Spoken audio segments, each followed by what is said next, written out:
Ça fait peur. Qui adore prendre la parole en public? Ah. Mince. Comment on va faire? On a prévu un atelier après.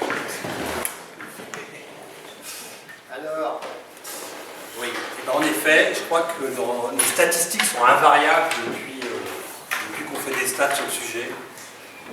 La peur de prendre la parole en public est la deuxième peur après la mort. Voilà. Donc autant dire que tout le monde est tétanisé à l'idée de prendre la parole. Pourquoi?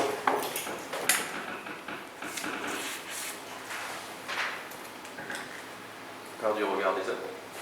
Essentiellement. Le jugement. La pression sociale. La pression sociale.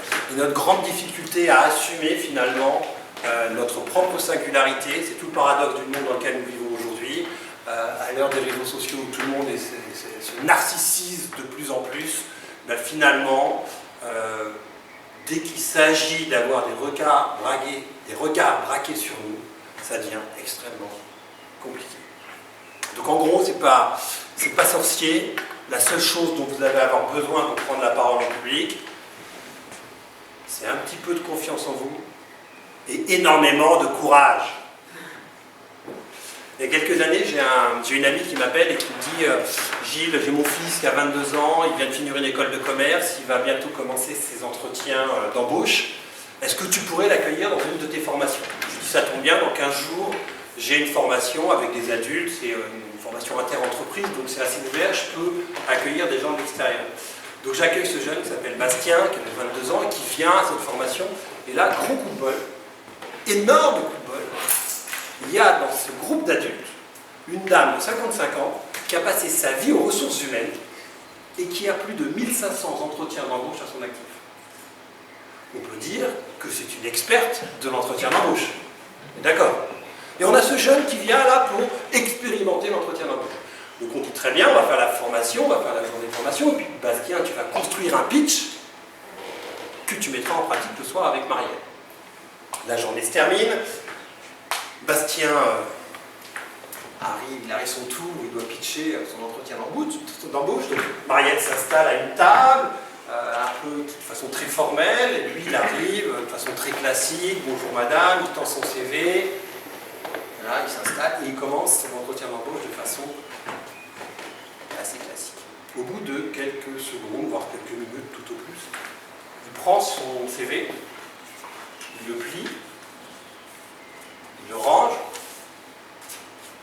et il dit, si je commence à vous raconter ce qu'il y a sur ce CV, il y a de fortes chances que je vous parle de ce que les 10 candidats qui m'ont précédé, ou les 15 candidats qui m'ont précédé, vous ont parlé.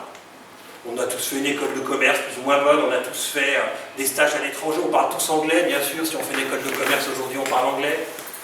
Donc je ne vais pas vous apprendre grand-chose. Par contre, j'aimerais vous parler de ce qui m'anime profondément et dont je pense que ça peut servir votre entreprise, ou en tout cas ça peut me servir moi dans la vie de l'entreprise.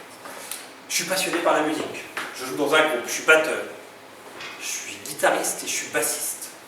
Et j'aimerais partager avec vous pourquoi la musique va m'aider à être un bon collaborateur dans votre entreprise. Parce que quand on joue dans un groupe, on est forcément à l'écoute les uns des autres.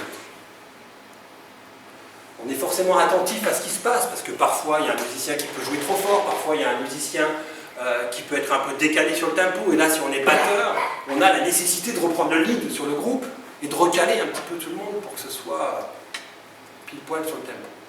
Et Bastien a déroulé son entretien sur ses compétences de musicien, sur ses qualités de musicien. Et il a fait des liens, des passerelles entre ce que ça pourrait lui apporter, ce que ça lui apporte dans la vie et ce que ça peut lui apporter dans l'entreprise.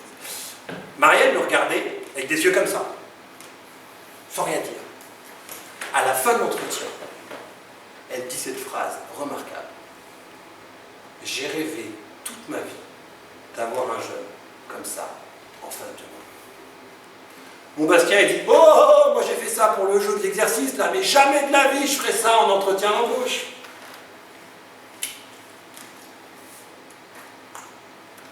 Le professionnel qui lui dit « C'est remarquable, Et dit jamais je le ferai. Il vous faudra du courage. Alors on pourrait se dire, Pascal a 22 ans, il est jeune, il est inexpérimenté. Des histoires comme ça, j'en ai à l'appel avec des dirigeants, avec des managers, avec des gens qui ont l'habitude de piloter des équipes. Et la grosse difficulté que nous avons les uns les autres, c'est oser finalement casser les codes, faire différemment. Et ce dont nous avons besoin aujourd'hui pour faire passer une idée, je crois que c'est précisément ça. Moi j'ai créé une agence qui s'appelle l'agence anti-blabla. Je milite sous cette idée de l'anti-blabla qui est que pour faire passer une idée quelle qu'elle soit, on peut le faire de façon complètement décalée, complètement originale. Je suis absolument convaincu que tout le monde attend que ça. Pour passer ma vie dans les entreprises, je peux vous garantir que le discours est toujours le même. On n'en peut plus des réunions, on n'en peut plus des réunions PowerPoint. On n'en peut plus des gens qui viennent avec des supports visuels de 153 slides, on n'en peut plus des expertises exhaustives dans lesquelles on ne comprend rien. Le discours est universel. La vraie question qu'on peut se poser, c'est pourquoi ça ne change pas? La réponse en image.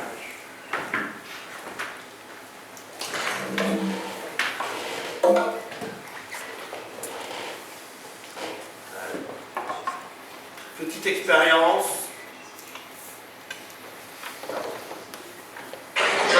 The gentleman in the elevator now is a candid star. These folks who are entering, the man with a white shirt, the lady with a trench coat, and subsequently one other member of our staff will face the rear.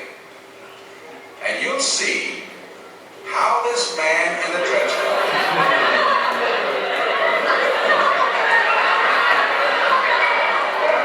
tries to maintain his individuality.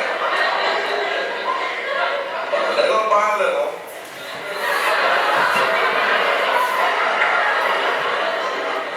he looks at his watch, but he's really making an excuse for turning just a little bit more to the wall. Now we'll try it once again. Here's the candid subject. Here comes the candid camera staff, 3 of them at least. And this man has apparently been in groups before.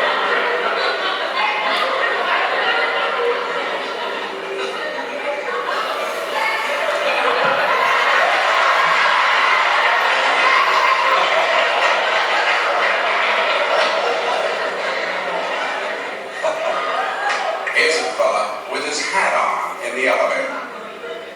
First he makes a full turn to the rear and Charlie closes the door. A moment later, we'll open the door, everybody's changed positions.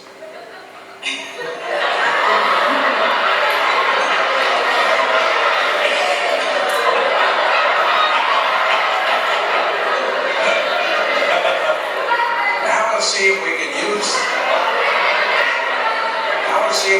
use group pressure for some good. Now, in a moment, on Charlie's signal, everybody turns forward. Notice they take off their hats. And now, do you think we could reverse the procedure? Watch.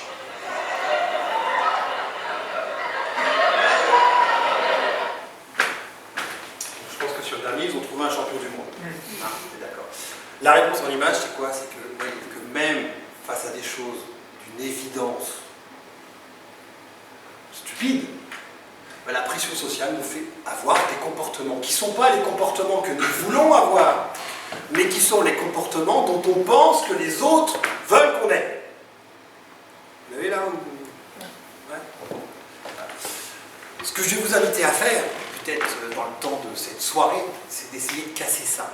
Et d'essayer d'aller trouver chacun d'entre vous, on va faire un petit atelier tout à l'heure, je vais vous inviter à pitcher vos idées en essayant de trouver quelque chose qui va casser un peu les codes, casser les habitudes. Et vous allez voir, je vous encourage à le faire, à jouer le jeu, à venir pitcher devant les autres. Pourquoi? Parce que le feedback du groupe est absolument essentiel pour gagner en confiance. Okay? Quand on casse les codes, quand on se met dans le bon sens dans l'ascenseur, quand on choisit son sens, quand on ose faire ça, il faut avoir une vraie assurance. pour gagner en confiance, il faut avoir des relations bienveillantes. Pourquoi je vous dis ça? Je viens de passer encore 3 jours en entreprise cette semaine, chez EDF, à la Banque Postale, et je vois ça tout le temps. Les gens ont des histoires absolument incroyables à raconter pour faire passer leurs idées, mais ils n'ont évidemment pas le courage de le faire. Et c'est en le faisant en groupe que ça finit par s'installer petit à petit. Okay. Qui d'entre vous pense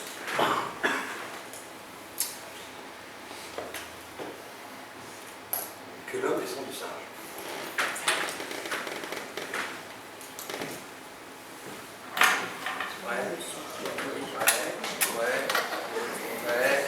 Pas sûr, peut-être, je sais pas trop.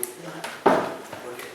Alors bon, c'est vrai que c'est ce qu'on nous a appris à l'école, mais ça reste très ancré dans nos mémoires. C'est pas tout à fait exact. En fait, nous sommes des cousins du singe. C'est-à-dire que nous avons pris une branche parallèle, mais nous avons un ancêtre commun avec le singe. Quel pourrait être un ancêtre commun avec le singe?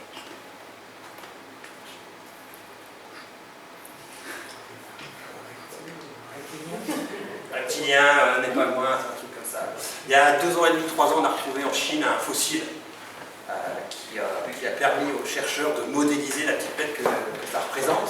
Et en fait, à partir de ce fossile, ils ont modélisé cette espèce de poisson préhistorique qui serait notre ancêtre commun avec le singe. Alors vous allez me dire, ok, ça nous fait une belle jambe, peut-être. Ce qui m'intéresse, c'est la question suivante. Quelle différence y a-t-il maintenant entre vous, nous, hommes, femmes de notre époque, et le poisson rouge?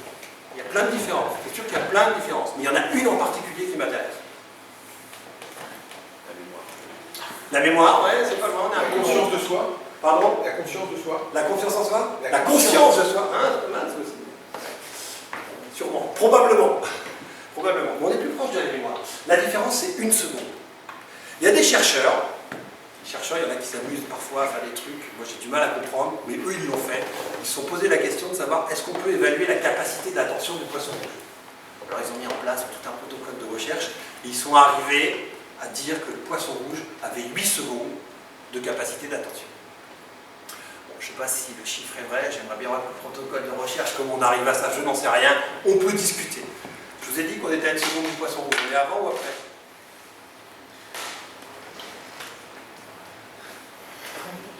Après, quand même, bah, évidemment, Alexandre. Oui, on est à 9 secondes. On a 9 secondes de capacité d'attention. Qui nous dit ça? Google. Chiffre beaucoup plus difficile à contester puisque Google scanne nos comportements en ligne et donc voit comment on passe d'un sujet à l'autre. Alors, c'est peut-être un peu restrictif également parce qu'on est bien d'accord qu'on est capable de se concentrer plus de 9 secondes sur une tâche, mais globalement, ce qu'il faut retenir là, c'est qu'on a une capacité d'attention qui ne fait que baisser depuis des décennies. Depuis 1956, apparition de la première télécommande sans fil, nous avons pris l'habitude de choisir le programme, nous avons pris l'habitude de choisir sur quoi nous allions focaliser notre attention, amplifiée en 2007 avec l'apparition du smartphone. Nous sommes devenus des acteurs compulsifs. Conséquence, les gens à qui vous parlez ne vous écoutent pas. Personne n'écoute personne. C'est une conviction que vous pouvez ne pas partager. Mon épouse hurle à chaque fois que je dis ça, elle me dit que j'exagère, mais je suis à peu près convaincu que écouter les autres est quelque chose qui n'a rien de naturel. Ce que vous faites là un vendredi soir dans une salle surchauffée, ça n'a rien de naturel. C'est le produit de l'éducation. Tous les gens que vous réunissez dans des réunions à midi ou à 14 h après le déjeuner en semaine, s'ils vous écoutent, la plupart font semblant, voilà, parce qu'on est poli, voilà, et sinon ça leur demande un effort considérable. Okay, donc une fois qu'on accepte ça, on accepte l'idée que si on veut avoir l'attention des autres, on a un vrai job à faire. Quand vous arrivez à une réunion, à une rencontre, quelle qu'elle soit, vous arrivez avec un niveau d'attention plutôt élevé, par exemple, là vous arrivez tout à l'heure avec un niveau d'attention plutôt élevé ou plutôt bas? Élevé. Globalement, toutes les études sur l'attention montrent que même si vous convoquez les gens pour le 24e comité de pilotage du projet X ou Y, où ils ont déjà tout entendu, ils viennent quand même avec un niveau d'attention élevé parce qu'ils se disent on sait jamais, il y a peut-être un nouveau truc, une nouvelle info. Okay. Si vous êtes bon, l'attention elle peut monter un peu au début. Parce que les gens sont là, ok, je t'écoute, vas-y. Ils vous accordent un peu de crédit. C'est ce qui se passe après le problème. C'est que naturellement, nous avons tendance à nous laisser aller, à nous mettre en mode sieste. Pourquoi? Parce que c'est confortable d'être assis là, sur un fauteuil, dans une salle chauffée, etc. Est-ce que mon cerveau est stimulé? Si oui, l'attention va rester, mais sinon, je vais aller faire de tout. Okay. Sur la fin de l'intervention, généralement, il y a des signes annonciateurs. Okay. Alors là, l'attention, on ne sait jamais s'il y a des questions, des trucs à faire, qu'on n'ait pas l'air complètement largué. Donc globalement, les gens vous écoutent un peu au début, un peu à la fin. Donc soit vous êtes très bon au moment où vous avez leur attention et vous les emmenez dans des pics de conscientisation des sujets super élevés, soit vous acceptez qu'ils dorment et c'est normal de l'accepter. Okay. Quand ils dorment, en fait, ils ne dorment pas toujours, hein. Ils sont derrière l'ordinateur, ils pianotent, ils sont avec un téléphone, enfin ils ont quelque chose qui les occupe. Et vous créez des pics d'attention régulièrement. La question c'est comment est-ce qu'on fait pour créer des pics d'attention? Qu'est-ce qu'on a à notre disposition? Des questions. On pose des questions. On donne des exemples. Ouais, des exemples. Des exemples. On donne des exemples, on raconte des histoires. Quoi d'autre? Une mise en scène, il y a de la pratique, des mises en scène. On fait travailler les gens, on fait bosser les gens, très bien. On hurle. Les crises de colère, de savoir ce que c'est dans la réunion. Ouais, je sais Les pas. engueulades, ça peut Ouais, les dire engueulades. attention. Ok, d'accord, on hurle. Quoi d'autre? Les changements de rythme, l'intonation. Là, les changements d'intonation, etc. L'usage de visuel, l'usage de vidéo. Tout ça, tout le contraste que vous pouvez trouver et imaginer, il faut l'exploiter en permanence.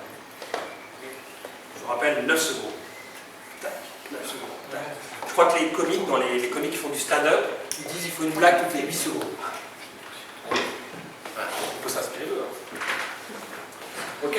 Alors, j'aimerais qu'on travaille, qu'on voit ensemble qu'il n'y a pas de sujet, aussi complexe soit-il, qui ne puisse être traité de manière inspirante. Je vais vous donner quelques exemples dans mon activité professionnelle. J'ai travaillé avec une manager à Bordeaux pour la Banque Postale qui dirige un service informatique avec 12 collaborateurs. Elle me dit j'ai un problème, on a complètement changé le logiciel du service et puis je dois donc accompagner mes collaborateurs à migrer vers la nouvelle version du logiciel. J'y arrive pas, me dit-elle. Je dis, vas-y, montre-moi comment tu leur racontes l'histoire, comment tu leur donnes envie, comment tu leur donnes le goût. Là, elle me montre des PowerPoint avec des captures d'écran, des fonctionnalités, plein de trucs, c'était compliqué, c'était évidemment pas du tout sexy, pas du tout, on n'avait pas, personne n'avait envie de regarder ça. Je dis, bah, écoute, je comprends qu'ils n'aient pas envie, parce que de toute façon, on a tous essayé un jour de mettre un logiciel à jour, et déjà de perdre un menu ou une fonctionnalité qui disparaît, ça nous agace, donc il faut tout réapprendre. Donc on n'a pas envie, c'est normal. Donc il faut que tu leur donnes le goût d'avoir envie. Alors je lui dis, qu'est-ce qui est vraiment important dans ton logiciel? Oh, bah, c'est un super logiciel, il est vraiment génial. Okay. Avec un nouveau design, une nouvelle ergonomie, etc. Très bien, mais c'est la base. Alors elle s'agace. Je pose des questions, elle s'énerve, et elle me dit, mais je ne comprends pas pourquoi j'utilise pas ce logiciel, parce que moi, depuis que je l'ai mis en place, je suis devenu addict. Et tu dis, voilà, on a un début de pitch. Parce qu'en partant d'une idée comme ça, qui peut paraître complètement décalée, c'est là que naît la créativité. Parce qu'on est sorti du logiciel, on est sorti des fonctionnalités, on est sorti de l'expertise, on est sorti de l'outil. Alors comment est-ce qu'on traite la notion d'addiction? Surtout que c'était à la Banque Postale, dans une banque, alors vous imaginez, un milieu très formel, très léché, très conventionnel. Est-ce qu'on va parler de drogue, de sexe, d'alcool, je sais pas, de séries, enfin, tout ce qui nous rend addicts? C'est pas toujours évident, donc ça nous pousse un peu à être créatifs. Et là, elle a trouvé une idée géniale. Elle a fait une réunion à midi, un vendredi. Alors vendredi, pourquoi? Parce que c'est la journée un peu plus détendue, généralement, hein, casual day, Friday wear, on l'appelle comme on veut. Et midi, pourquoi? Parce que les gens ont faim. Et elle a reçu ces 12 collaborateurs qui sont rentrés dans la salle. Elle avait mis sur chaque table, devant chaque plat, un petit paquet de biscuits apéritifs, les curly. Vous voyez ces petits biscuits apéritifs, là, avec des noisettes un peu. Hein, alors l'apéro là, on dit tiens, on clignoterait bien un peu. Tu vois, donc les gens arrivent, déjà, effet de surprise. Ils vois ça, il s'installe. Forcément, il est midi, vendredi, ben, on peut ouvrir les paquets, on grignote, ben oui, je vous en prie, allez-y. Elle a commencé sa réunion format plutôt classique. Elle a mis des petits paquets, bien sûr. Les gens mettent les mains dans le paquet, c'est gras, il y a de l'ambiance, il y a du bruit. Au bout de quelques minutes, il y avait déjà des paquets qui étaient vides. Donc elle s'arrête net et elle dit, mais tu peux m'expliquer, t'as pas mangé depuis combien de temps? Et là, elle anime un tour de table. Et dans le tour de table, vous êtes certain que vous allez faire sortir la réponse de « Mais quand tu as mis la main dans le paquet, tu ne peux pas t'empêcher d'y retourner !» C'est exactement l'effet que m'a fait le nouveau logiciel. Fin de la réunion. En 5 minutes, en 10 minutes, elle avait placé dans la tête de ses collaborateurs l'idée du changement, simplement à travers cette idée de l'addiction. Elle s'est extraite de ces arguments rationnels qui ne font jamais bouger personne pour aller sur de la sensation. Elle a transformé une idée, un concept qui est le concept de l'addiction, en une sensation. Quand vous arrivez à faire ça avec vos idées, vous pouvez être certain que vous allez mettre les gens en mouvement. Une idée qui ne crée pas de sensation est une idée qui n'existe pas. Ça reste une idée conceptuelle. Elle s'évapore, elle disparaît. C'est pas qu'on ne l'a pas comprise. Elle n'existe pas. Il y a une entreprise qui a fait un truc absolument incroyable aux États-Unis, qui est très connue pour ça, et peut-être que vous connaissez cette entreprise. Elle s'appelle Zappos. Les Zappos, ils ont fait un truc incroyable. Le PDG de l'entreprise, il a dit à ses collaborateurs, donc Zappos, c'est un site de. C'est un peu Zalando, notre Zalando européen, vous voyez, c'est des chaussures, des vêtements en ligne. Et donc il a dit à ses collaborateurs, vous n'avez qu'une seule chose à retenir, c'est la satisfaction client. Bon. Satisfaction client, c'est bien pour une entreprise, non? C'est une bonne notion, on est d'accord. Satisfaire le client, c'est sympa. Mais non, lui, il a dit, c'est pas. Vous devez satisfaire le client avant tout. Satisfaire le client avant tout, il n'y a que ça qui compte. Mais comment ancrer cette idée qui est un concept dans la tête de milliers de collaborateurs? Un soir, il était avec un de ses copains et il lui dit « Tiens, si on se faisait une petite pizza partie ?» Il dit à son copain « Tiens, voilà le numéro de téléphone du service client de Zappos, commande-nous des pizzas. » Le copain lui dit « Tu vends des pompes et des vêtements, appelle. » Il a appelé, il a commandé des pizzas, ils ont été livrés aussi rapidement que s'ils avaient commandé chez le pizzaiolo du coin. Cette histoire, elle est conciliée dans un culture book chez Zappos. Toutes les histoires de Zappos sont conciliées dans ce livre, qui est offert à tous les collaborateurs quand ils rentrent dans l'entreprise. Peut-être même que vous pouvez vous procurer ce bouquin, parce que moi j'en ai une version qui date de 2011. À l'époque, vous pouvez l'avoir gratuitement sur leur site internet. Il faudrait peut-être aller voir si c'est encore possible. Il suffit de leur demander et puis ils envoient ce culture. Et là, vous avez une entreprise qui a compris comment transformer toutes les idées conceptuelles en quelque chose d'extrêmement concret, d'extrêmement sensoriel. Ça vous parle ça ou ça vous paraît lunaire? Vous avez le droit de réagir, vous avez le droit de pas être d'accord aussi. Ou alors c'est trop tard, vendredi, fatigué, c'est bon. Ok. Alors on va voir qu'il n'y a pas de sujet aussi complexe soit-il qui ne puisse être traité de cette manière-là. Et on va voir ça avec Marie-Charlotte. Marie-Charlotte, c'est une jeune femme qui va nous parler d'un sujet passionnant qui est le rôle des protéines linkasa et rétinoblastomes dans la reprogrammation cellulaire in vivo chez C. elegans. Ça va, c'est clair pour tout le monde? Oui, clair. Bon, bah, je passe à autre chose alors. Ok. Donc on va voir comment Marie-Charlotte. Donc Marie-Charlotte, elle a participé à un concours qui s'appelle Ma thèse en 180 secondes.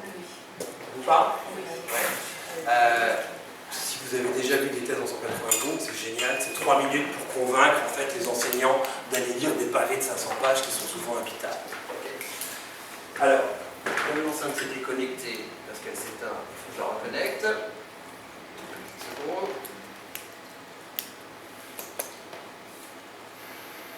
Voilà. Et on va voir comment Marie-Charlotte nous parle de ce sujet.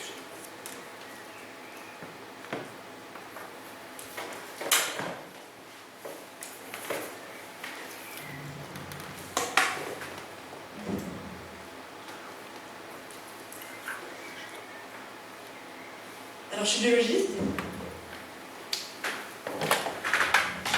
Quand on se représente les futures grandes découvertes en biologie, dans le futur plus ou moins proche, on s'imagine qu'on pourra peut-être remplacer, qui sont lésées, ou dégénérescentes, ou même vieillissantes, parce que les adeptes de la vie éternelle, et qu'on pourra les remplacer à partir de cellules qui viennent directement de nous. Donc l'idée, ce serait de prendre des cellules qui sont disponibles, directement sous la peau par exemple, et de les forcer à changer d'identité pour devenir par exemple neuronales, pour aider par la maladie d'Alzheimer par exemple à recréer des neurones. Alors ça paraît un doux fantasme de chercheur qui prend pour Dieu, ça nous arrive. Mais en fait, ça existe déjà dans la nature, une cellule différenciée qui va pouvoir changer d'identité, et c'est l'un de ces processus que j'étudie dans ma thèse. Alors ça prend place dans ce petit verre, qui ne fait pas plus grand qu'un millimètre. Alors rigolez pas, on a 50% de gènes en commun avec ce petit verre. Et un phénomène absolument extraordinaire qui m'a captivé tout de suite, dans son rectum, il y a une cellule qui va avoir une crise identitaire de fou, et qui va vraiment avoir mal, vraiment dans sa condition rectale, avoir envie de devenir un neurone, donc elle va sortir complètement du tube digestif, aller un peu plus loin et devenir un neurone parfaitement fonctionnel. Alors normalement, une cellule spécialisée, elle reste cantonnée dans son destin cellulaire jusqu'à sa mort. Là, c'est l'ascension sociale rêvée pour une cellule. Donc, du coup, j'ai été super intéressée par ce sujet. Et ma thèse a permis de découvrir plusieurs gènes impliqués dans cette reprogrammation cellulaire. Alors, certains gènes vont complètement empêcher cette cellule rectale de changer d'identité. Ils vont la retenir dans le rectum, un peu à l'instar d'un mauvais conseiller d'orientation qui vous dit « faites le même métier que vos parents, oubliez votre rêve de gloire, t'es né rectal, tu finiras rectal ». Et finalement, vous avez d'autres gènes qui sont, eux, ils vont promouvoir ce changement d'identité, un peu à l'instar d'un prof un peu mentor qui va vous dire faites une thèse, même vos origines populaires vous empêcheront pas de faire une thèse. En fait, je crois que je me suis beaucoup trop identifiée à cette cellule rectale. C'est un peu ce qui m'est arrivé. Alors, si les spécialistes dans la salle du domaine, ils me diront oui, mais alors on sait déjà le faire, certains ont déjà transformé des cellules sous la peau en neurones. Alors c'est vrai, alors c'est pas du tout le même procédé, on va ici prendre des cellules sous la peau, on va injecter des cocktails de molécules jusqu'à ce qu'on trouve un neurone. Alors le problème c'est qu'on ne sait pas du tout comment ça va marcher, pas vraiment. C'est pas toujours efficace, c'est complètement in vitro du coup. Et le truc c'est qu'on ne sait pas si la cellule au final elle est vraiment stable. Et qui dit cellule instable dit potentiellement cancer. Vous avez des neurones tout neufs, mais un cancer 2 semaines après. Donc ça c'est pas. Donc au lieu de manipuler le vivant sans tout comprendre, j'ai bien aimé ce modèle, parce que moi ici on s'intéresse à une reprogrammation cellulaire qui est 100% naturelle, 100% efficace, hyper sûre. Vous n'aurez jamais le cancer dans le rectum de ce problème. Et ça peut nous aider à déterminer en fait quelles sont les étapes clés d'un changement d'identité cellulaire. Donc recréer des neurones, je pense que pas besoin de vous le dire, il y a énormément d'applications. Recréer des neurones pour la maladie de Parkinson, Alzheimer, pourquoi pas même recréer des neurones pour recréer des moelles épinières lésées et refaire marcher des gens. Oui, tout ça grâce au rectum d'un verre.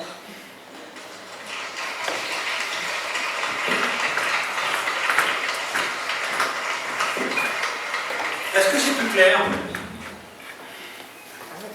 Ouais. Ouais, c'est plus clair.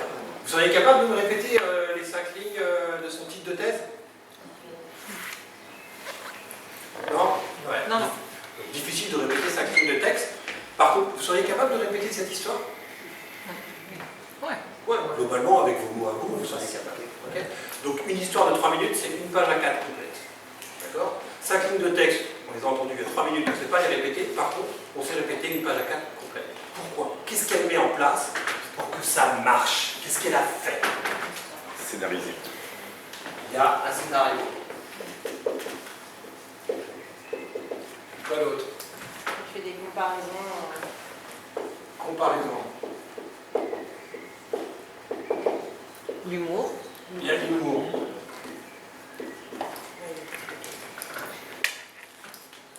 Sensible. Sensible. Elle est sensible?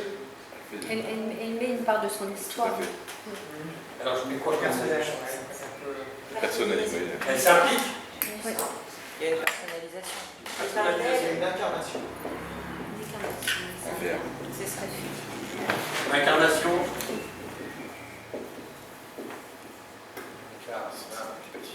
Ok. Elle parle d'elle, toi, c'est ça? Ok. Quoi d'autre? Des mots simples. Simple, évidemment. Des mots simples.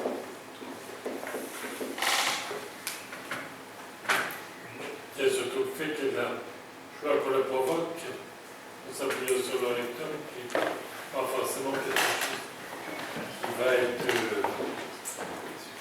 développé. Je me provoque. On pourrait mettre, oui, ça peut être dans la même idée, c'est le choc, la surprise, c'est ça?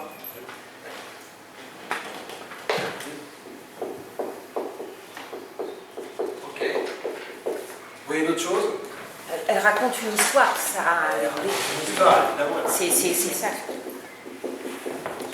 Ok. D'autres idées? Ok. Bon, déjà, si vous arrivez à mettre tout ça dans vos prochaines prises de parole, vous faites un carton.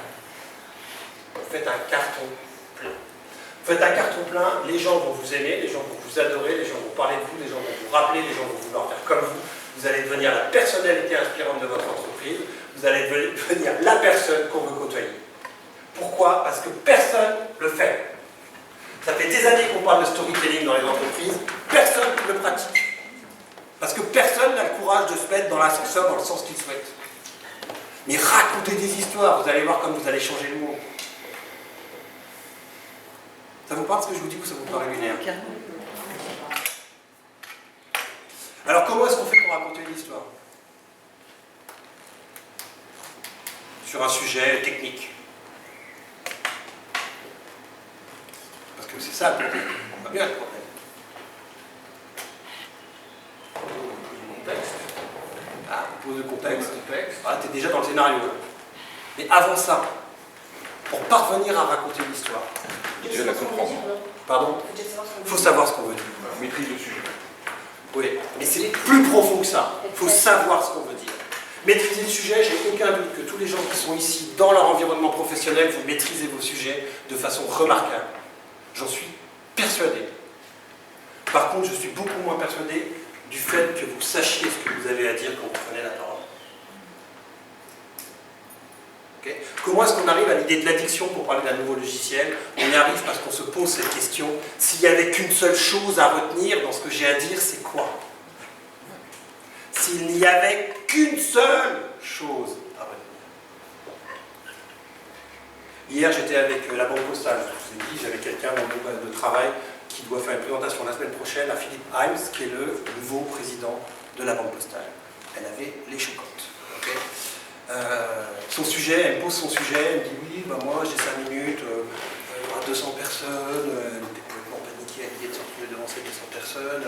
Moi je travaille au recrutement de l'inspection générale, donc je vais parler des process de recrutement de l'inspection générale, je vais lui expliquer. Je dis mais qu'est-ce qu'il en a à foutre? J'ai pas besoin d'être banquier et d'avoir une expertise dans la banque pour savoir que le président de la Banque Postale, il se fiche complètement des process de recrutement de l'inspection générale. Je dis, mais il est où ton sujet?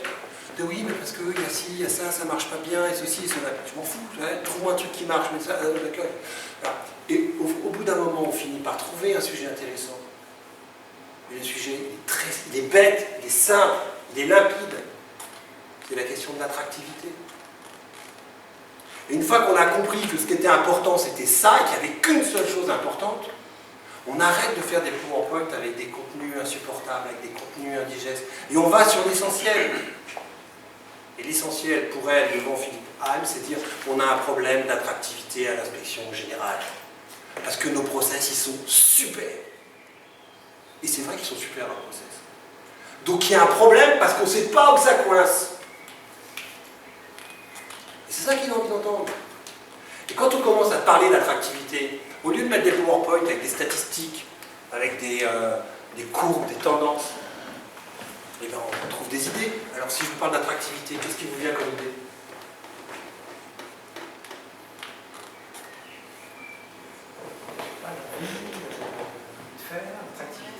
Attirance. Par exemple, vas-y, on va. L'action, ouais, l'action. Ok, attirance, dans l'attirance, t'as quoi? Qu'est-ce que tu trouves? La séduction, par exemple, voilà, quoi d'autre? Ok. Mais vous êtes vachement dans le concept, là. Redescendez sur Terre. L'attractivité sur Terre, ça donne quoi? La monnaie, par exemple, pour un banquier, c'est pas mal. Une bonne bière. Une bonne bière. Il y aurait probablement 1000 possibilités. Mais on a fait un truc tout bête, avec des aimants. C'est tout bête. Mais t'arrives à la réunion, je lui dis t'arrives devant tes 200 personnes, là, tu te trouves des aimants. Si t'en trouves pas, tu te les imprimes sur des A3. et tu arrives et tu as des deux aimants dans l'image. Qu'est-ce qui se produit quand on met ces deux aimants face à face? Soit ça s'attire, soit ça se repulse. On est bien d'accord. Et ben nous, on a un problème, c'est qu'en ce moment, ça se repulse. Tu développes ton idée, etc. Et tu termines sur l'idée que tu aimerais bien que les polarités s'inversent. Et que c'est ton objectif. Et ça suffit. Et avec ça, tu as fait un pitch qui est remarquable. Le président, il t'oubliera jamais. Il n'oubliera jamais la nana qui est arrivée avec deux aimants dans la main. Voilà. Parce que personne lui fait ça. Personne n'ose lui faire ça. Mais c'est exactement ce qu'il veut. À travers tes exemples, tu veux dire qu'en fait, il faudrait toujours qu'on utilise des objets ou des choses pour matérialiser en fait, notre pensée, notre discours? Du concret. Alors moi je pense que quand tu peux avoir les objets, c'est génial. Si tu peux, moi j'ai animé un codir un jour, j'ai distribué à tout le monde une balle de golf et un feutre noir. Les gens ils te regardent une bille comme ça, etc. Et en fait ils sont hyper excités à l'histoire que tu vas leur raconter. Donc ça c'est hyper palpable. 3 ans après, il y a un directeur de l'événementiel de cette boîte qui m'appelle, qui me dit j'ai toujours la balle de golf sur mon bureau, là, j'ai une présentation la semaine dernière, la semaine prochaine j'aimerais bien l'utiliser. Je lui ai dit, qu'est-ce que tu as à dire? Servir, tu utiliseras, mais d'abord tu utilises. Donc oui, avoir des choses concrètes. Alors après, tu peux le matérialiser dans des images avec des aimants. Tu peux avoir un slide PowerPoint avec une photo, tu peux avoir quelque chose. Alors, mais parce que ça va laisser une trace. Pourquoi ça laisse une trace? Parce que tout ce qui est sensoriel, tout ce qui est concret, ça fait appel à des sens, à un des 5 sens. Si je te parle de stratégie, je te demande quelle image tu as dans la tête. Quand je te parle de stratégie, je te parle de performance, je te parle de développement, de solutions, de système. Ça fait des images, ça. Par contre, je te parle d'un aimant, je te parle d'un curl, je te parle d'une balle de golf. Je te fais vivre une expérience avec quelque chose de concret, de visuel. Je te raconte une histoire dans laquelle il y a un film. Ça fait appel à l'essence. Et donc c'est sensoriel. Et donc tu vas t'en souvenir. Ça vous parle ou pas, ça? L'idée, ce serait d'avoir un outil, enfin, quelque chose de matériel pour nous aider à nous identifier. C'est ça, pour créer. C'est un peu ça l'idée. Oui, mais il t'en faut un par sujet, normalement. Mais c'est ça, oui, effectivement. Alors après, si ton job c'est d'être commercial et de vendre un produit, bon bah tu peux avoir évidemment une présentation qui se reproduit et tu peux créer une histoire autour de ça. Mais moi, c'est quand tu peux rendre, enfin de toute façon, je suis convaincu que c'est nécessaire de rendre les choses concrètes et vivantes. Nous, on est au niveau conceptuel. Quand on se parle les uns les autres, on est au niveau conceptuel. Les concepts, ok, on est intelligent, on les comprend. Mais ça n'a jamais motivé personne. Ça n'a jamais excité personne. Et, alors, on sait comment ça marche, hein, parce que la publicité, depuis 60 ans qu'on fait du marketing, ou 70 ans qu'on fait du marketing, elle a bien compris comment il fallait faire pour nous vendre des produits. Et alors, on voit bien qu'on ne vend pas des produits en nous faisant le descriptif de ce qu'il va y avoir dans un ordinateur, mais on nous vend le rêve qu'il va avec l'ordinateur. Ok, avec la voiture, on est d'accord. C'est pareil dans la vie de tous les jours, dans les réunions, dans toutes les rencontres qu'on peut faire, dans tous les moments où on a un pitch à faire, quelque chose à partager. Après, je trouve que c'est plus facile quand on a des pitchs sur des personnes extérieures, sur des sujets précis, et que le pire, c'est les réunions redondantes. C'est les comités de direction toutes les semaines, c'est parce que là, se renouveler ou arriver à avoir de la créativité sur les réunions comme ça, régulières, c'est les pires. Je suis entièrement d'accord. Mais c'est une grosse bonne excuse. Ouais. Ou alors c'est beaucoup plus fatigant et ça demande beaucoup plus d'efforts. Non, mais c'est vrai que ça demande plus de travail. Mais moi, je pense. Je trouve ça plus compliqué. Ce que je dis souvent, parce que moi, les gens que je rencontre dans les boîtes, ils ont tous cet argument. Ah oui, mais moi, je fais une réunion, c'est hebdomadaire, c'est mensuel, c'est toujours la même, machin, etc. Donc, j'entends toujours, donc c'est toujours pareil, de toute façon, il y a un schéma, c'est institutionnalisé, c'est du reporting. Je dis, ok, pourquoi vous faites cette réunion? Parce qu'on a toujours fait comme ça. Okay. Pourquoi vous faites cette réunion? Parce que, voilà, il faut la faire. Ok, il y a de la valeur? Je dis, non. Bon, alors s'il n'y a pas de valeur, t'envoies un document. Ah ben non, je suis obligé de faire la réunion, ça a toujours été comme ça. Ok, alors si tu dois faire la réunion, où est-ce qu'il y a de la valeur dans la réunion? Tu vas réunir des gens, 5, 10, 20, 30 personnes, tu leur prends 1 heure de leur temps, 1 demi-heure de leur temps, elle est où la valeur? Ah bah oui, mais moi, j'ai pas le choix, c'est mon chef qui me dit, voilà, les reportings de la semaine d'avant, il faut les... Elle est où la valeur? T'envoies un document s'il n'y a pas de valeur. À force de faire ça avec les gens, je les énerve, ils finissent toujours par me dire ah bah oui, non mais si, parce que forcément si on parle pas de l'indicateur machin ou du truc bidule, ils vont pas savoir. Ah, donc il y a un truc important à savoir. Oui, bon, ça change toutes les semaines. Tant mieux que ça change toutes les semaines, c'est un peu moins pénible, etc. Alors pourquoi je vous raconte ça? Parce que j'ai eu un cas comme ça il y a quelques mois, et elle était sur... c'est quelqu'un qui présentait des indicateurs. Elle était en mode panique totale, parce qu'elle ne comprenait rien. Moi, elle voulait vraiment un frein au changement, elle ne voyait pas du tout comment elle pouvait embarquer dans cette aventure que je lui proposais. Et elle présente des indicateurs. Je lui dis, tu sais qu'on va trouver une bonne histoire pour raconter qu'il y a des indicateurs qui ont vraiment une sacrée valeur. Vous connaissez le groupe Van Halen? Van Halen, un groupe de hard rock des années 80, leur tube c'était Jump. Ouais. Ça parle à certains? Le groupe Van Halen, dans les années 80, ils faisaient des tournées, dans de nombreuses villes aux États-Unis, et donc ils enchaînaient les concerts. Quand ils avaient fini une tournée dans une ville, ils partaient dans la suivante.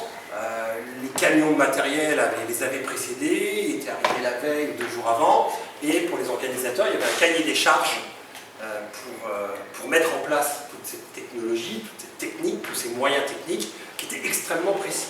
Et dans ce cahier des charges, il y avait une clause qui disait que le leader du groupe veut absolument que dans sa loge, quand il arrive, il y ait un saladier rempli de M&M's dans lequel on a supprimé tous les M&M's bleus.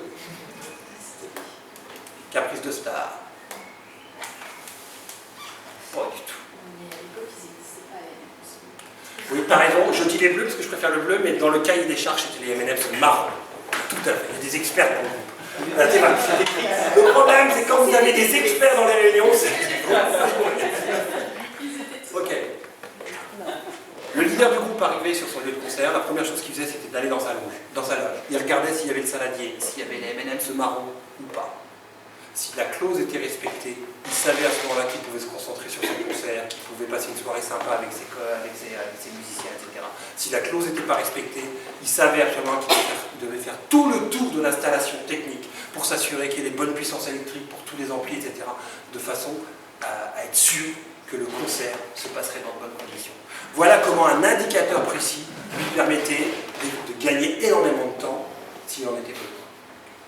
Elle a utilisé cette histoire pour ouvrir sa réunion et présenter ces indicateurs, ces chiffres, de façon un peu plus originale, un peu plus décalée.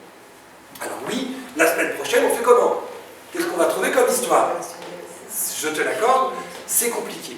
Alors, moi, ce que je dis souvent dans ces environnements-là, je dis, mais vous êtes en équipe, la plupart du temps, vous pouvez peut-être vous passer la main aussi. C'est pas toujours les mêmes personnes qui présentent. Et ça devient aussi sympa et dynamisant dans une équipe de dire, bah tiens, Jean-Pierre, la semaine prochaine, si tu veux bien venir avec une petite histoire pour ouvrir la réunion et nous présenter les indicateurs, les projets, la situation, etc. Et donc vous partagez le travail. Et là, ça commence à devenir, en plus dans la culture d'entreprise, dans la dynamique d'équipe, etc., ça commence à devenir vachement sympa. Je vous vois sourire. Ça vous paraît décalé? Non? Ça part. Les suggestions. Voilà. Alors, combien de temps il reste à rencontrer tout le monde? Il reste quelques minutes.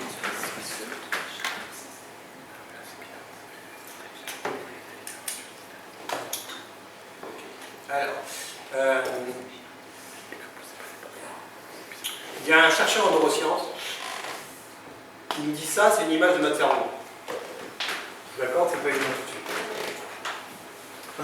Il nous dit dans notre tête, ça se passe comme ça. Ça se passe de la même façon que ce couple cornac-éléphant. Pour qu'il y ait une action qui se mette en place, il faut 2 choses. 1, que le cornac ait une information précise à transmettre à l'éléphant. 2, que l'éléphant fournisse l'énergie du déplacement, si on veut par exemple qu'il se déplace d'un point A à un point B. En gros, il nous dit, dans nos têtes, on a celui qui résonne, et le moteur émotionnel. Jusque-là, on est nouveau sur le soleil, on est à la fois des êtres rationnels et émotionnels, on le savait déjà. Ce qui est vachement intéressant, je trouve, dans cette analogie, c'est quoi? C'est imaginer une seconde qu'il y a un rapport de force maintenant entre le cornac et l'éléphant. Qui gagne? On est d'accord, l'éléphant. Ok, comment on fonctionne dans les boîtes? On fonctionne là. Ah ça, des arguments rationnels, séquentiels, bien structurés, des chiffres, des données, des statistiques, des faits, des documents analytiques. Alors ça, on en a. Mais j'aimerais savoir qui ici ne s'est jamais retrouvé face à un collaborateur ou une collaboratrice, ou même autre, à expliquer une situation, à l'argumenter, à avoir quelqu'un qui vous dit « Ah ben oui, c'est bien clair, j'ai bien compris ». Et quand vous dites « Bon, on y va », attends, je réfléchis. Ça vous est jamais arrivé? Évidemment. Pourquoi? Parce que vous avez quelqu'un qui a bien compris, mais qui n'a pas envie. C'est le problème des vaccins contre le Covid, ça non? Qu'est-ce qui fait que finalement c'est ça, il y a tous les arguments, mais... Évidemment. Il n'y a aucun argument pour le vaccin qui n'arrivera à convaincre quelqu'un qui ne veut pas être vacciné. Sauf à aller le chercher là, mais bon là on est sur du sujet high level quand même. Avant d'y arriver, ça va être compliqué. Mais il y a toute une frange de la population qu'on a réussi à voir là-dessus. Je dis oh, j'ai rien à voir avec voilà. Okay. Donc la question c'est comment est-ce qu'on va chatouiller l'éléphant de ceux à qui on s'adresse. On a une réponse, on a des éléments de réponse. Comment est-ce qu'on va mettre de l'émotion dans un discours finalement? Il y a une étude qui a essayé d'analyser ça. Les chercheurs ont demandé à des gens de répondre à un sondage dans la rue, et en fait c'était un gros prétexte. Vous nous donnez un quart d'heure de votre temps pour répondre au sondage, nous on vous remettra 5 $. Bon, parce qu'on fait quand ils ont eu fini de répondre au sondage, on a remis l'enveloppe avec les 5 $. Dans l'enveloppe, il y avait un tract qui les invitait à avoir une action généreuse envers une organisation qui s'appelle Save the Children. Ils ne peuvent pas me dire j'ai pas d'argent, on vient de leur filer 5 $. Alors j'ai retrouvé l'étude mais j'ai pas retrouvé le tract, donc commencez pas à analyser ce que je vais vous montrer, c'est juste les éléments que j'ai retrouvés dans l'étude. Et c'est pas le design du tract, n'analysez pas le visuel. Grosso modo, le tract disait il y a 3 millions d'enfants qui souffrent de pénurie alimentaire, il y a plein de sécheresse, etc. Combien les gens vont donner sur 5 $?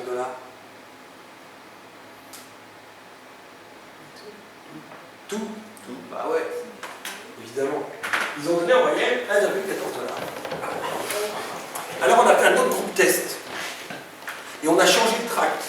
On a fait un tract qui ressemblait à peu près à ça. La petite Rokia est menacée, elle n'a pas accès à l'eau potable, elle ne peut pas aller à l'école, blablabla. Est-ce que les gens sont plus généreux sur cette forme-là? Oui. Ouais. Donc là, ils sont aux 5 $? Pas encore. On les connaît non plus. Okay. Ils ont donné en moyenne 2,38 $, donc plus du double. Okay. Donc on voit bien que là, on a deux types d'informations, cornac et éléphant. Okay. Évidemment, vous avez tous reçu les messages de l'UNICEF, de la Croix-Rouge, etc. Vous voyez bien comment ils fonctionnent et qui sont évidemment sur la corde sensible puisque ça déclenche plus d'engagement. Alors ces chercheurs se sont dit, tiens, si maintenant on fait un tract qui marie la puissance de la statistique avec cet aspect émotionnel et de la relation qu'on peut avoir avec un truc. Est-ce que finalement un tract qui rassemblerait les deux types d'informations, cornac et éléphant, permettrait d'avoir plus d'engagement? Oui? Non? Non. Moins? On est plus. Ils ont donné en moyenne 1,43 $. Donc effectivement, ça a baissé le niveau d'engagement. La conclusion de ces chercheurs, elle est à deux niveaux. La première, si vous voulez déclencher de l'émotion chez les gens, vous racontez des histoires d'individus. Encore une fois, c'est ce que j'ai dit tout à l'heure, on quitte les concepts pour raconter des histoires. Parce que quand vous racontez l'histoire dans laquelle il y a un individu, c'est forcément terrien, c'est forcément concret.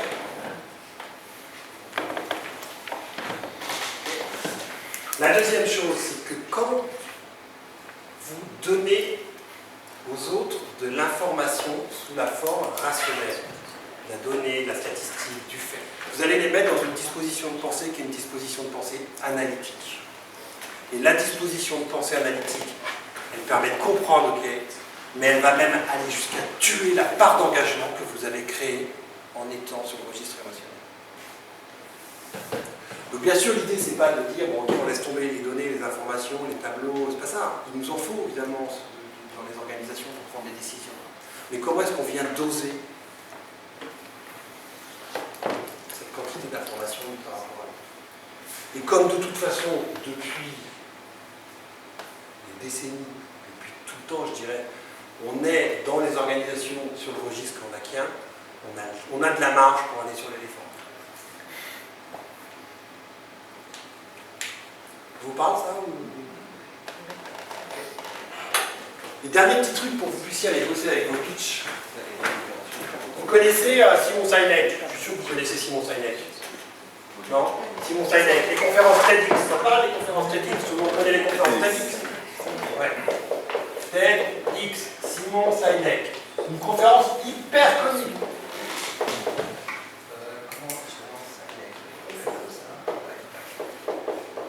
Simon Sinek, il a fait une conférence TEDx sur comment les grands leaders inspirent l'action. Ça vous parle ou pas? Ouais. Ce fameux why. Vous n'avez jamais entendu parler de ça? Tout le monde nous parle de ça, le why. Okay. Pourquoi? Parce qu'il a essayé de comprendre pourquoi dans le monde il y a des gens qui ont une influence sur les autres beaucoup plus forte que le commun des mortels. Et pour comprendre ça, il a pris le process à l'envers. Il s'est dit pourquoi nous, les gens normaux, on n'a pas cette influence-là. Et il dit nous, les gens normaux, quand on parle aux autres, on commence toujours par dire ce qu'on fait, le what. Après, on va dire comment on fait les choses, how. Mais jamais on dit Le why. le why, le où. Jamais on dit pourquoi. Il dit en fait tous les grands leaders, alors il prend des exemples très faciles à comprendre, Steve Jobs, Martin Luther King, très simple à comprendre. Il dit tous ces gens-là, ils commencent par dire ce qui les anime le matin quand ils se lèvent, le why, ce qui les fait vibrer, ce qui les fait vivre, ce qui les anime, ce qui les transporte, ce qui donne un sens à leur vie. Ensuite, ils vont dire comment ils font les choses. Et seulement après, ils vont dire ce qu'ils font. On va comparer Dell et Apple pour que ce soit limpide pour tout le monde. Qui se souvient que Dell avait inventé le lecteur MP3 avant Apple? Personne. Pourquoi? Dell. Bonjour, je suis un super fabricant d'ordinateurs. Comment je fais ça? J'ai des super techniciens, des bons ingénieurs, j'achète des composants un peu partout dans le monde. T'en veux un? Bah déjà, ça me donne pas super envie, et puis tu viens de me dire que tu as fabriqué des ordinateurs, pourquoi je t'achèterais un lecteur MP3? De l'autre côté, on a Apple. Bonjour, nous, ce qui nous anime quand on se lève le matin, c'est de changer le monde. Rien que ça. On veut aider les gens dans leur quotidien, personnel, professionnel, on veut leur rendre la vie plus facile, plus agréable. Comment est-ce qu'on fait ça? Avec des outils qui sont bien pensés, qui sont simples d'utilisation, qui sont intuitifs. On fait appel aux meilleurs graphistes. Ok, il se trouve qu'on fabrique des iPods, des iPads, des iPhones, des iPads, des machins, des patates, des fabriques, tu veux, c'est tout plaisir. Beaucoup plus inspirant dans ce sens-là. La conclusion de Simon Sinek, c'est de dire les gens n'achètent pas, n'adhèrent pas, ne s'intéressent pas, vous mettez le verbe que vous voulez derrière.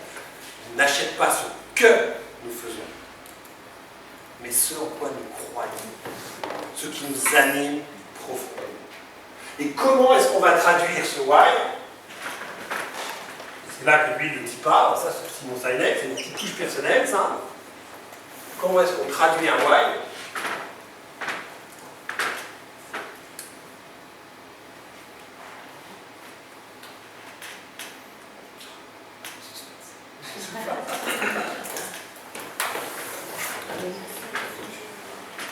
En osant un truc incroyable. Un truc qu'on a complètement étouffé. Parce que toute notre éducation nous a dit qu'il ne fallait pas le faire. Parce que le monde de l'entreprise nous dit de jamais le faire. Parce que vous comprenez, c'est pas poli. Ça se fait pas.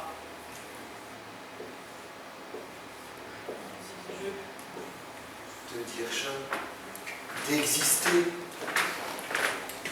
C'est ça l'engagement. C'est ça l'implication personnelle. Quand je soutiens un projet, si je suis impliqué dans ce projet, mais je vais avoir une force décuplée pour mobiliser mes équipes, pour donner envie à mes prospects d'acheter mes produits. Si je reste sur la technique, sur l'expertise, je suis que dans le what et le how, mais tous mes concurrents ils font exactement la même chose. Elle est où ma valeur à moi? Elle est juste dans ce jeu, parce que dans ce jeu-là, il y a l'histoire qui est la mienne.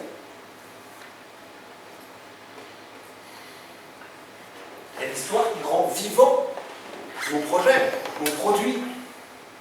Enfin, je dis ça, mais je m'emballe, moi, tout ça va. Ça vous paraît décalé, lunaire cohérent. Je pense qu'il faut savoir le faire. En fait, il faut le faire avec parcimonie parce qu'on peut être traité un peu d'égocentrique à vouloir trop réaliser des discours en public sur du jeu. Évidemment, on peut dire t'es gentil, mais toi, mais nous. Mais ça, c'est juste une question d'équilibre. C'est la différence entre le jeu j'existe et le jeu narcissique. Évidemment, le jeu narcissique, personne n'en veut. Voilà, pourtant, il est bien présent celui-là. Celui-là, parfois, il prend beaucoup de place. Et il y a des gens qui sont très jeux narcissiques, mais ils vont vous parler que du on, du nous, de l'équipe, etc. Mais on sent bien que dans tout ça, c'est ce qui vous intéresse, c'est eux. Vous voyez que ce n'est pas que une histoire de mots, c'est aussi une histoire d'état, d'être, de comportement.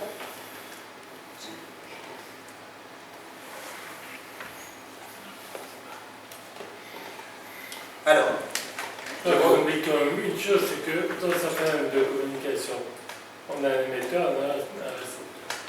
Et le récepteur ne va pas forcément attendre toujours la même chose. C'est-à-dire que là, si on parle de communication commerciale, par exemple, moi je me fous un petit peu de celui qui a créé le produit. Ce qui m'intéresse, c'est le client, le marketing. C'est-à-dire, qu'est-ce qu'il va me proposer et qu'est-ce qui va me servir. ben ouais. C'est une forme. Mais je suis complètement d'accord. Ouais. Mais chaque personne ici a ses propres centres d'intérêt et va apprécier une chose ou une autre. Et c'est d'où la magie de la communication et de l'interaction quand on est avec quelqu'un, c'est aussi d'être capable de comprendre assez vite l'attente de l'autre, si je suis l'émetteur, pour me calmer sur cette attente. Mais ce qui est sûr, c'est que quand je prends la parole, je décide et je fais des choix. Et dans ces choix, c'est sûr que ça ne va pas plaire à tout le monde. Mais moi, celui qui prend la parole, les politiques qui prennent la parole pour plaire à tout le monde, on voit bien ce que ça donne. Ok. Donc, moi, je partage ma conviction, hein, mais c'est vrai que, du coup, moi j'ai conscience que je ne suis pas toujours lisse dans mes discours, mais je crois davantage à ça. Je crois davantage à cet engagement, à cette implication, au fait que quand on est passionné par quelque chose et qu'on partage avec toute cette vie qui nous anime, on va avoir plus d'impact. Mais c'est vrai que parfois on tombe sur des profils de gens, moi je vais tomber sur un profil, je ne sais pas si vous connaissez un peu les profils typologiques de personnalité, il y a ce qu'on appelle le disque des couleurs. Dans le disque des couleurs, moi je suis très jaune. Voilà. Et à l'opposé du jaune, il y a le très bleu. Mais quand j'arrive chez un client qui est très bleu, moi je sais que j'ai 20 minutes devant moi. Au bout de 20 minutes, je suis lessive. M'adapter à ce client, me mettre dans son énergie, dans son état, etc. Si je ne suis pas arrivé à mes fins en 20 minutes, généralement, je botte en touche. C'est parce que je ne peux pas. C'est trop éloigné de qui je suis. Donc oui, c'est pas facile la relation. Mais je crois vraiment que quand on prend la parole, on choisit le sens dans lequel on se met, dans l'ascenseur. Dans lequel on se met dans l'ascenseur. Donc on fait des choix. Ça va pas matcher avec tout le monde. Moi, je dis souvent, il faut que ça matche très fort avec ceux avec qui ça matche, plutôt que ça matche mal avec le plus grand nombre. Dans la mesure où on considérer comme une situation performante en termes de communication, on va plutôt comme ça que le mien, parce que beaucoup de gens, effectivement, sont plus sensibles au sens Taïwan. Je l'ai constaté, j'étais président d'une association, je faisais passer des messages qui étaient très rationnels, proposés, et qui n'intéressaient pas les journalistes. Et j'avais la présidente d'une autre association qui était dans le même collectif, qui avait une conception plus effectivement personnelle, plus motivation, que argument, disons, rationnel. Et c'est vrai que les journalistes, moi, par exemple, étaient plus souvent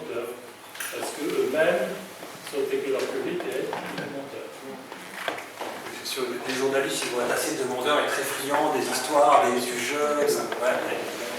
Mais quand on s'adresse, je sais pas, je vais caricaturer un peu, mais un public d'informaticiens, un public d'experts comptables, un DAF par exemple, il a quand même besoin d'avoir des trucs très cornaques. Voilà. Donc évidemment, il faut adapter ça. Mais ça reste un être humain qui, de toute façon, est motivé avant tout par une dynamique émotionnelle. Il y a des études qui sont vachement intéressantes sur les grandes décisions qui ont été prises par des gens brillants qui pilotent de très grosses entreprises sur des fusions-acquisitions. Et toutes, elles vont à l'échec. Et à chaque fois, l'étude a montré que les décisions ont été prises, mais pas de façon rationnelle. Et que derrière la motivation qui était celle de faire une grosse fusion-acquisition avec des gros groupes, il y a de la vanité en fait. Il y a plus de vanité que d'analyse. C'est-à-dire tout ça, ça va dans le monde. J'avais un bouquin sur ce sujet-là qui était passionnant. Est-ce que vous avez envie de faire un atelier ou est-ce que vous êtes fatigué? Hein? Ça va, on fait un petit atelier là? Ok. Alors, moi ce que je vous propose dans l'atelier, là, c'est qu'on fasse de façon suivante. Il est 19h35, on va se prendre en gros une petite demi-heure. Il y a Céline qui a préparé des binômes, c'est ça? Oui. D'accord. Donc vous allez être en binôme. Et dans chaque binôme, l'idée c'est de travailler un pitch, votre pitch. Donc, vous pouvez travailler les deux pitchs si vous avez envie de travailler les deux, sur votre sujet, alors, votre entreprise, votre produit, l'association dont vous êtes président, j'en sais rien, ce que vous voulez, et de le faire sous la forme d'une petite histoire personnelle. C'est-à-dire aller trouver une petite anecdote, quelque chose qui donnerait du sens à ce que vous faites. Ok? Donc là, c'est vraiment d'aller chercher dans vos vies, dans vos vies professionnelles, dans vos vies personnelles. Quelque chose. Je vais vous donner un exemple, une anecdote que j'utilise beaucoup moi, quand j'anime des formations, par exemple.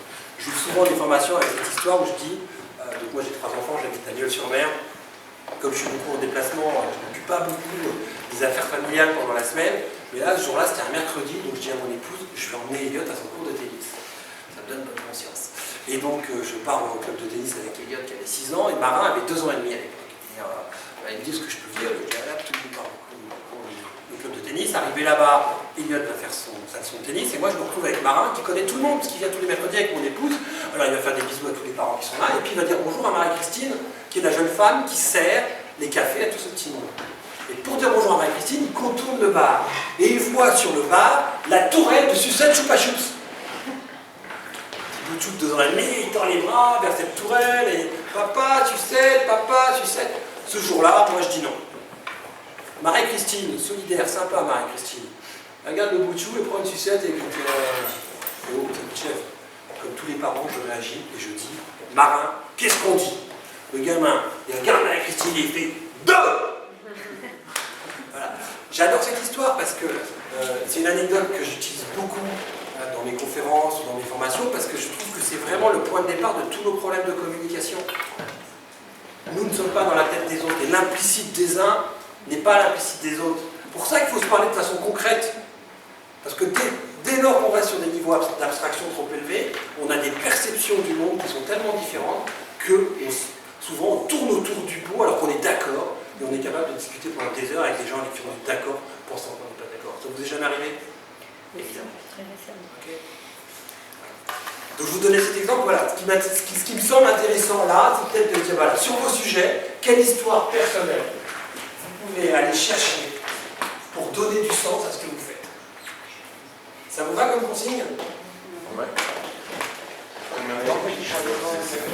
Le but, c'est pas 1 minute ou 2, là, tu vois, comme je viens de le faire, là, pas plus long. Hein. Céline, je te laisse faire les bidons, du coup? Oui. Je me décharge, c'est pour nickel. Non mais c'est bien fait. On a fait en sorte de vous mélanger pour que vous soyez quelqu'un que vous ne connaissez pas, sinon c'est pas marrant. Comme ça, vous allez pouvoir vous apporter des choses. Alizé avec Michel. Alors, on va lever la main si vous voulez, comme ça vous allez pouvoir vous reconnaître. Très bien. Michel et Alizé. Marine et Thibaut. Edith et Étienne. Maude et Julien. Louise et Alexandre. Sophie et Sébastien. Et Sacha avec Thomas.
travaille toujours avec des élèves. Moi, sur l'inscrit là, je sais. Maintenant, tous, ils font des élèves, à l'école, etc.